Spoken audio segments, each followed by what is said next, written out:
Chapter 1. No one is crazy. Have you had this experience before? You were reading the biography of someone you respect, then came across an incident where they made a bad money decision and you thought they were crazy.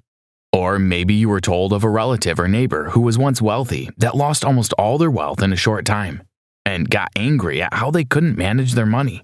Many of us have had such experiences one way or another. When you see how people handle money, you will be tempted to think some of them are crazy. But no one is crazy. People make terrible money decisions all the time, but it's not because they don't think properly. It's just because when it comes to money, we are all different. Housel estimates that your experience with money makes up 0.0000001% of what the rest of the world experiences. People born in different generations tend to have varying views of money, and this affects everything, including how they invest. For example, if you were born when inflation was low, you're more likely to invest in bonds compared to someone born in the heights of economic inflation. Doing well with money has a little to do with how smart you are, and a lot to do with how you behave. And behavior is hard to teach, even to really smart people. Morgan Housel. We have been programmed to believe the results we get are 100% the consequences of our actions. When you fail, it's because you did something wrong. And when you succeed with an investment, you're a good investor. But reality isn't always so. Smart, well-calculated investment decisions have failed, and many profits have been obtained from seemingly unwise ones. Clearly, there is more to success than smarts and hard work. Luck plays a role. We can't tell how much luck goes into success, but we do know it's undeniable. Success is usually not untraceable to favorable events like meeting mentors or being in the right place at the right time. That's the uncontrollable factor. That's the luck. It's pride to assume all your successes are direct results of your hard work alone. The opposite is also true. Some failures are due to unfavorable circumstances. Death, accidents, uncontrollable world events, etc. have shortchanged people and made them appear to be failures. The bottom line is, don't be quick to judge people's finances when you don't know the whole story. We can do almost nothing about luck and risk and how they affect our finances. But there are other things in our control. And it's wisdom to focus on maximizing the things you can control. Let's talk about those things. Chapter 2. Stop chasing money. Modern capitalism is a coin with both good and bad sides. On the one hand, it helps you accumulate wealth that can be transferred to your kids after you're dead. That's the good part. The other side of the coin is that it fosters envy, the type of envy that turns you into a perpetual money chaser. Many people don't realize they're already putting money above happiness. The deception of capitalism is so subtle that it often takes being caught in its dark web before you realize what's happening. You may think you're working for yourself and the future of your family, but the real reason could be that you're just working hard to earn more than a neighbor. The problem with this kind of competition is that you may end up risking more important things in your pursuit of money. Things like freedom, time, family, and even your reputation. How many reputable people have you seen go to jail for stealing public funds? If you don't know any, you've at least seen several in the news. But that's, of course, on the extreme side of things. What you see more often is people sacrificing time and important relationships for work. Your happiness can never be compared with money. Don't chase money at its expense. The best way to avoid this trap is to understand that more money doesn't equal more happiness. Determine important things in your life apart from work and money, then create a system around your life that enables you to pay attention to them. This may mean working fewer hours to have more family time, or refusing to take part in shady business deals that may land you in jail, costing you your freedom. The system will be unique to you, but the point is to create a balance that ensures your life is not just about chasing more money. Controlling your time is the highest dividend money pays. Morgan Housel. Chapter 3. Be keen about playing a long-term game. Treat personal and corporate finance as a long-term game, and you're more likely to last longer playing it. Investors who are only interested in short-term gains hardly play long. And it has nothing to do with their skills. It's just that no one can perfectly predict the markets. Things change rapidly. You may think you've gotten the hang of the stock market and can predict where it's going next. But before you know it, sudden changes will surprise you. Countless investors have taken their lives because of this. They made massive gains at some points in their career, got greedy since they felt they've mastered their chops, only to lose all the money they made and more. Jesse Livermore, the famed investor of the 1920s, is a classical example. Livermore was so good that he didn't just escape the 1929 stock market crash, but made multiple millions from it while most investors lost their fortunes. Success is a tricky thing. It made Livermore believe he had mastery over the markets. So after that huge win, he kept investing and losing, but was relentless nonetheless. His persistence didn't pay off. He lost everything he had and even ran from his family for 2 days because of his shame. Jesse Livermore never recovered from that loss. He eventually took his life. Your investing skill will bring you money, but you will need more than skill to sustain wealth. Investing is a risky game with potential for high rewards. But if you get greedy and shoot to get those big rewards too quickly, you risk losing your money.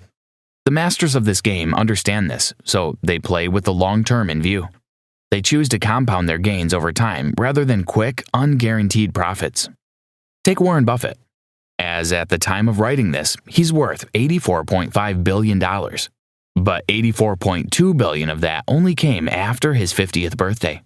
And he's been investing since he was 10. His secret is compounding. He's a skilled investor, no doubt, but his acumen alone wouldn't have been enough. When you have a long-term goal and keep compounding on a good annual rate, you stand a better chance of building sustainable wealth than another person who is just in for the quick gains. Chapter 4. The Happiness Code. While researching for his book, 30 Lessons for Living, Karl Pillemer discovered something stunning.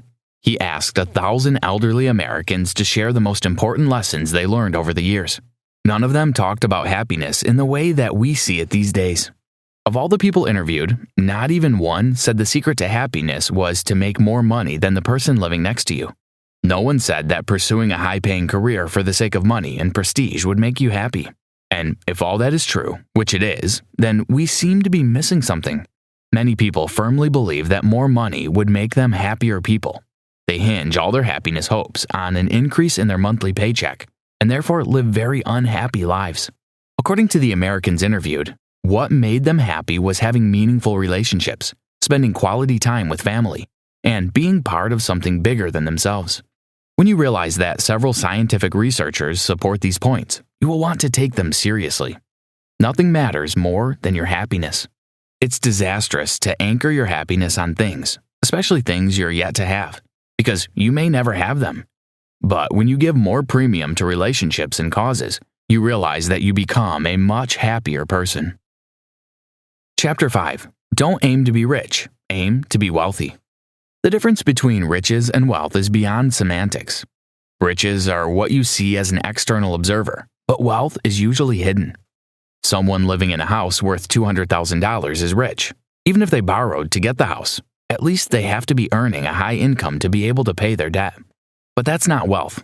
Wealth is when you have that $200,000 in cash or asset that you haven't spent yet. When people say they want to be millionaires, they mean they want to spend the way millionaires do. But if you have a few millions and you blow them all on your wants, who spends millions, not a millionaire. Wealth is the money you save and invest. It's the assets you own. And that's the thing people don't see. What most people see is the display of riches, and anyone can appear to be rich. Matter of fact, many people who look rich are actually broke. When it comes to building wealth, you have no one to impress. Don't buy stuff you don't need to show off to people who don't even care about you. The advice is commonsensical, yet people disobey it every day. The reason people buy fancy stuff they don't need is because they feel it will attract respect and admiration. But guess what? It seldom happens. When people see you driving an expensive car down the street, they don't immediately think about you. They may get the idea that you're rich, but it doesn't translate to respect for you. The opposite usually happens. They use the car you're driving to measure their own success and fuel their drive to achieve more. Put it another way, they're not thinking of respecting you, they're wishing they could be you. So it doesn't make sense to impress people at your own expense. Focus on building wealth, not showcasing riches you can't afford. Conclusion. Uncertainty is the nature of life. We do our best to predict outcomes and outline our actions in lieu of them, but it doesn't mean things will always go our way. Life happens and we must learn to adjust accordingly. If you made certain projections for your investments and they go as you imagined, great. But when that doesn't happen, it's important to rise quickly and change plans. This is why investors must have no sunk cost. It doesn't make sense sticking to a portfolio because you've invested too much time and money into it. Be flexible enough to make changes when it's not working. Remember, Chapter 1. People sometimes make crazy financial decisions, but no one is crazy. We're all limited by our knowledge, experience, and the state of the market we're trading. It helps to seek guidance from people more experienced than you when unsure of a particular move. This person could be a friend, financial advisor, or someone from an investment club you belong to. It doesn't matter. What counts is that they have experience enough to guide you. Speaking of investment clubs, there are so many of them both online and offline. Find some to join if you're not part of any.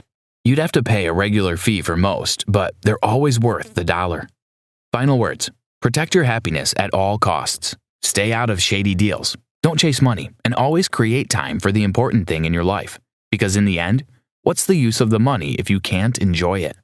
Try this. Join an investment club online or find one in your state that meets regularly.